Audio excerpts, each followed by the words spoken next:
Welcome viewer, I am Murugan S. This video tutorial describes, fix Windows 10 sticky notes not working.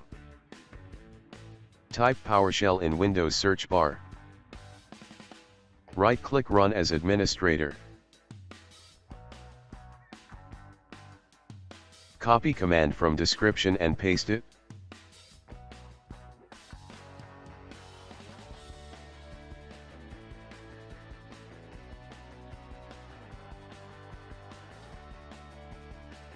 Click Start, Store.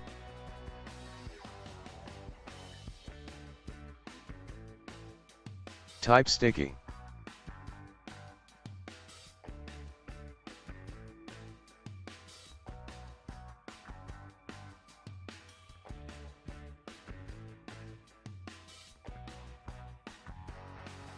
Click Get.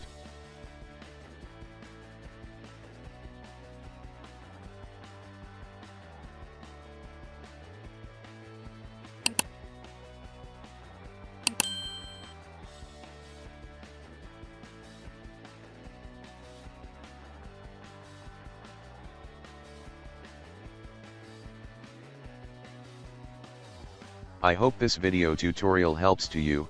Please like, share and don't forget to subscribe my channel. Thank you very much. See you next video.